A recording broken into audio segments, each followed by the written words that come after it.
Hello everyone. So when it comes to the syllabus for optionals, the UPSC actually asks a lot more than what it provides in terms of syllabus. So we need to read between the lines of the syllabus and break down the syllabus up to micro details. So in our series of Syllabus Explained, we are back with another session. This time we'll be breaking down the Unit 3 of Paper 1, that is the unit of Administrative Behavior.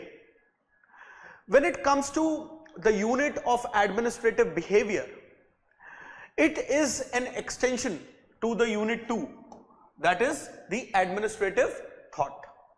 While we saw in the previous video that how the unit of Administrative Thought, though contains the views of various scholars, it also has concepts. So we are simply flipping the coin here. We will be looking at the behavioral aspects in an administrative scenario that are looking at certain conceptual elements like morale, motivation, communication. So moving beyond the structural aspects, we'll be delving into these subjective aspects, and to that end we'll be having various scholars, some of them that you have already studied as part of Unit 2, whether it is Bernard, whether it is Simon, right? Also the models and some more scholars. So I am Abhishiekh Saxena. So let us break down the syllabus of Unit 3 Administrative Behavior, Paper 1 for you all. So when it comes to the UPSC gives us a very broad idea in terms of the process and techniques of decision making, communication, morale, motivation theories, and in these theories it is not specifying the scholars, it is something that lies between the lines, that we will have to find the scholars, models and various theories. Similarly, we have the theories of leadership, and in this also the UPSC gives us traditional and modern. So if you look at the categorization that the UPSC gives us, it is a very broad and abstract categorization, wherein we do not find a lot of details. So now how do we deduce that what all scholars, what all models do we have to study? Because if you look at in reality, a lot is borrowed in public administration, whether from management, whether from political science, sociology, psychology and other social sciences. So in this scenario, what is the guide for us? So the guide remains Unit 2, that is the Administrative Thought. So if you will find, you'll find the video on the breakdown of the syllabus for Unit 2, right? Also the previous year's questions and the trend of the examination that has been shaping up. Also when we look at these aspects, the content theories of motivation, the process theories and the contemporary theories, we find that there are certain cardinal scholars and their theories that have left a long-lasting impact on the study of public administration. And if you will see the progression from traditional to modern, from content, process and contemporary, you will find that a lot of it is aligned with the evolution of the discipline, at the same time the administrative thought. Just like in administrative thought we move from the scientific management, the classical, towards more modern thinking, more modern schools of thought. The behavioral, socio-psychological, participative. So similarly, a lot many scholars from there will be borrowed while looking at this unit. That is why this unit is a close cousin of Unit 2, yet has an identity of its own. So let us break these heads which the UPSC has given us further. So when it comes to the micro details of decision making, we will have to study it as concept and dimensions. So that would entail, what do we mean by decision making? A process, an activity. So in this meaning itself, you will have views of scholars. Then based on the various scholars and their studies, a synthesis on the type of decisions and the factors in decision making. What are the factors that are influencing a decision, that influence a decision? What are the types of decision? For example, the decision can be programmed and non-programmed. Programmed would entail routine decision, something that is very empirical, something that is a logical consequence of an input. Whereas non-programmed would entail something that involves a lot of subjectivity.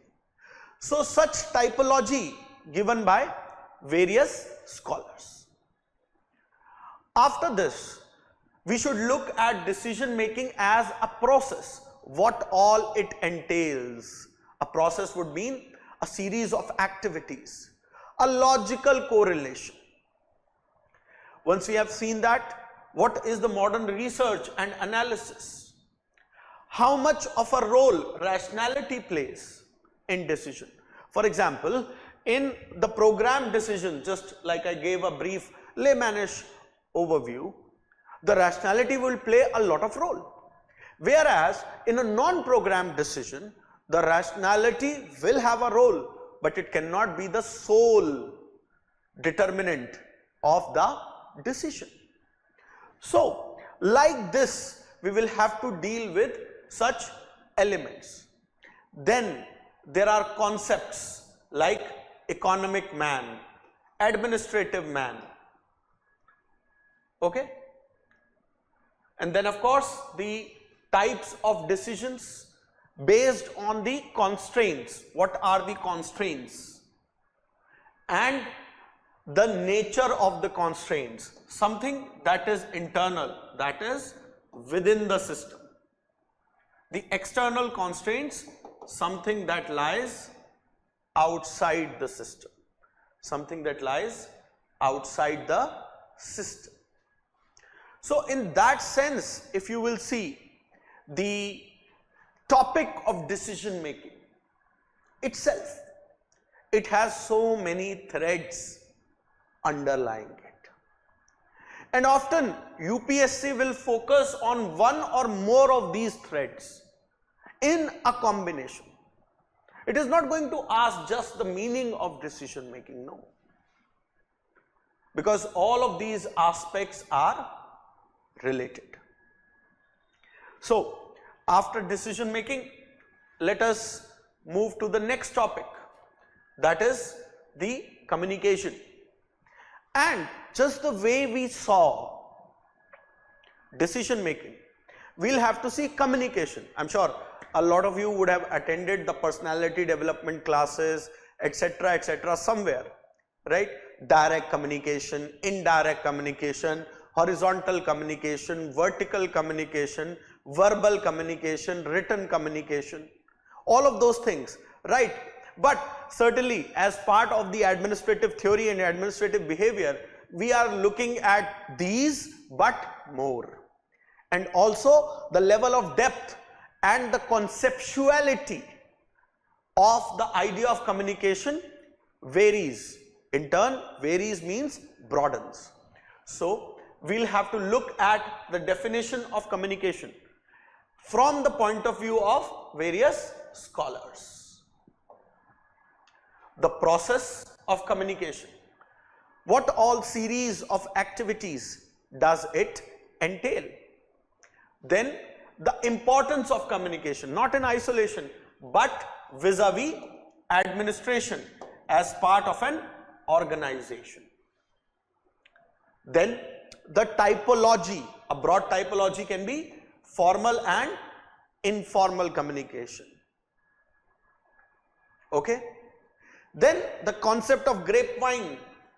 This concept of grapevine was fairly recently asked by the UPSC examination.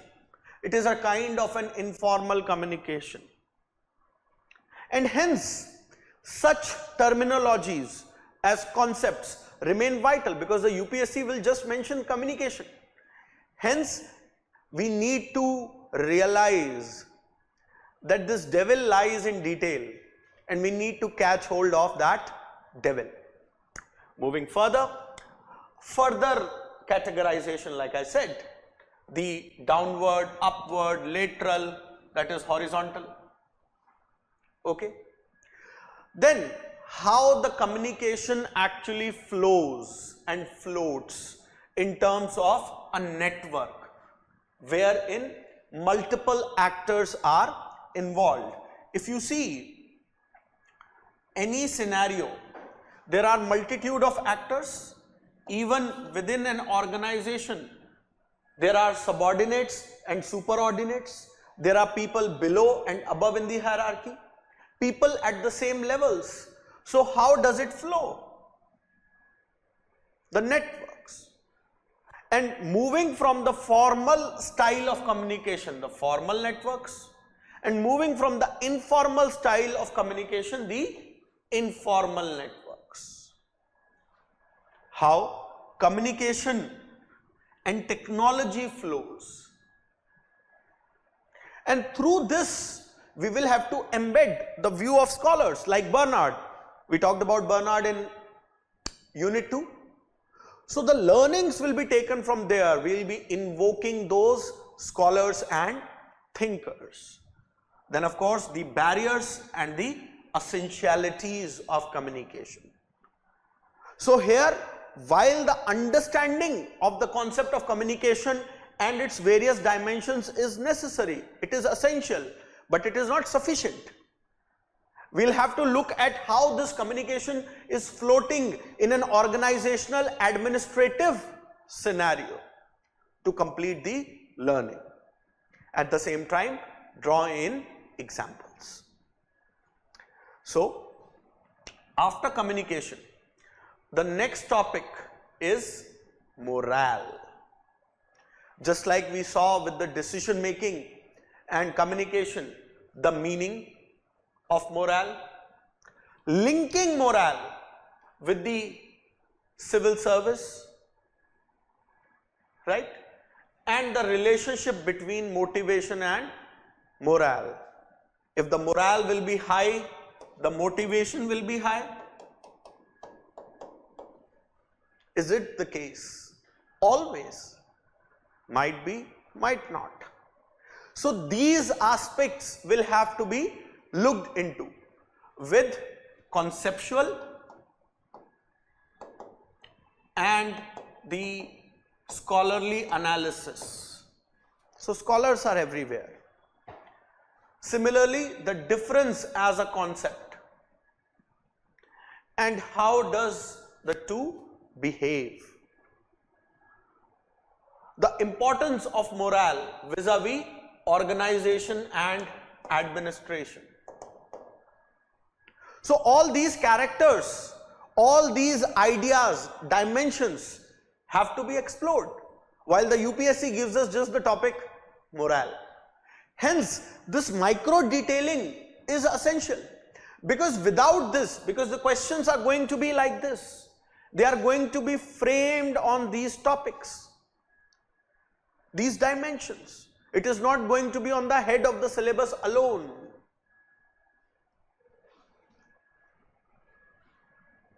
So, after morale, next comes the topic of motivation. Just like we have been dealing with decision making, communication, morale, we'll have to deal with motivation.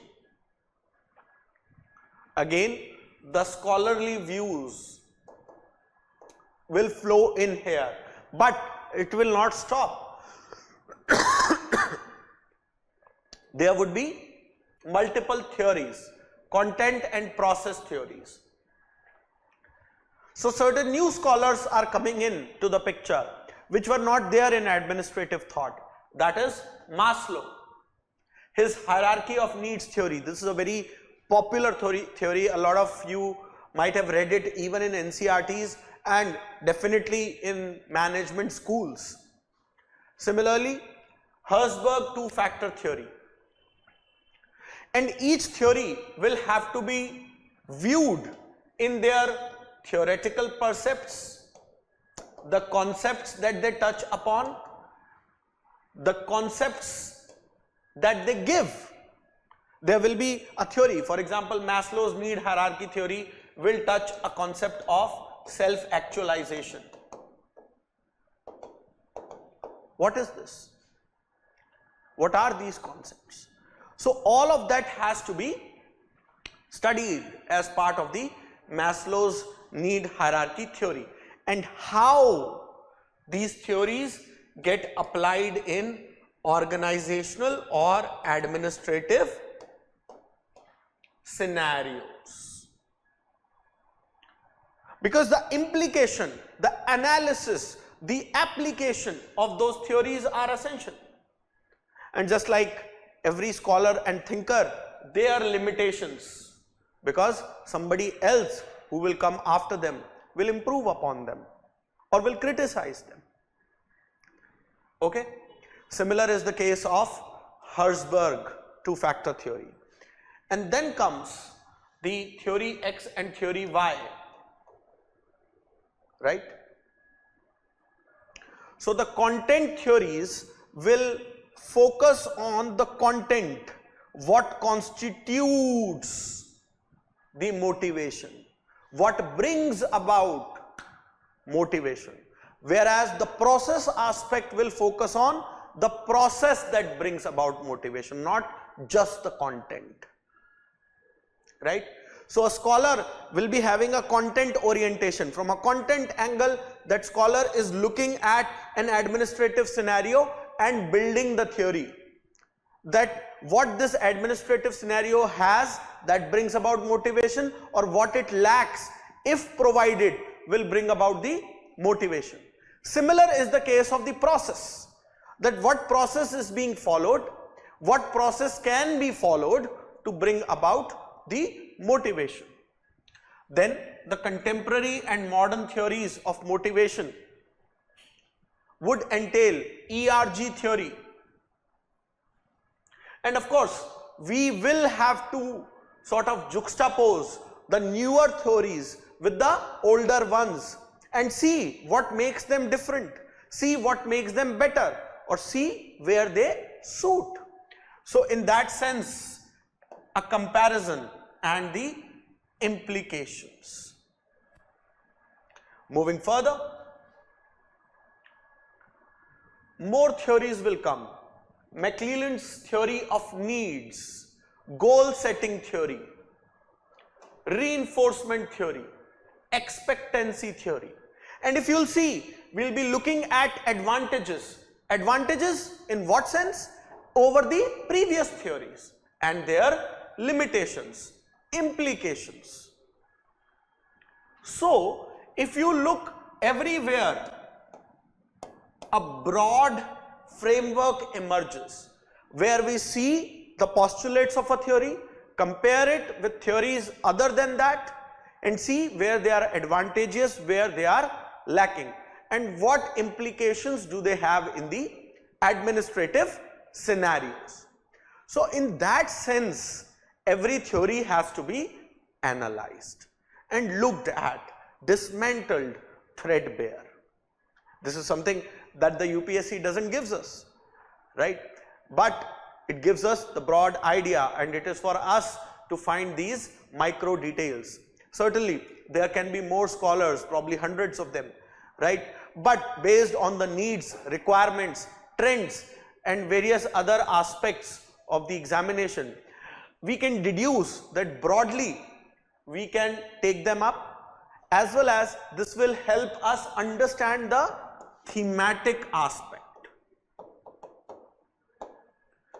Thematic aspect would mean content, process and the contemporary nature. So even if we come across a scholar or an idea, we will find a close cousin in one of these three or their sub-theories as we have. So it will be important for us to understand that, and based on that understanding, we can practically answer any question. Now, after the theories of motivation, similar is the idea of the theories related to leadership. Some of them can be traditional and some of them are modern. So these theories are derived from that idea. And of course, all of these theories, some have been named and some go by the name of the scholar. For example, here, Fiedler's model. Okay. Further, these theories will be classified as traditional model. We'll be looking at them as situational,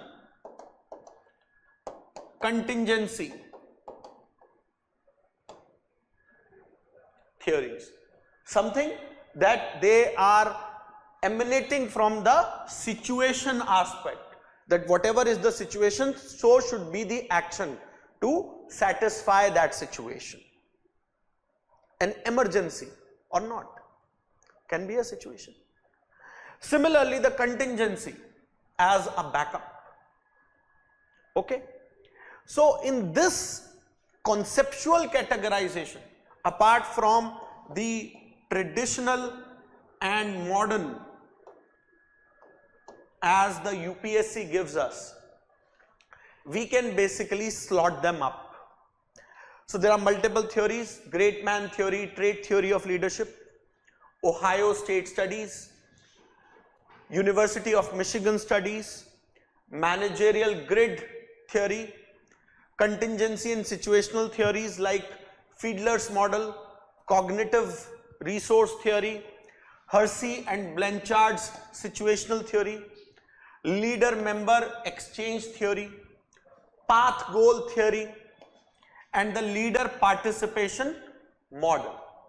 So these are the broad categories. Of course, wherever I have mentioned the scholar, those theories are in a way patented or related to those scholars and their work on the leadership studies, which fit into the administrative theory, right? Apart from that, also in organizational behavior, in management and other disciplines. But as part of our studies, we will have those scholars. Where we haven't named scholars, there will be multiple scholars, or there will be a scholar who has chosen not to name the theory upon himself, right? So we deal with those scholars. Okay. So that largely constitutes the universe of the administrative behavior unit.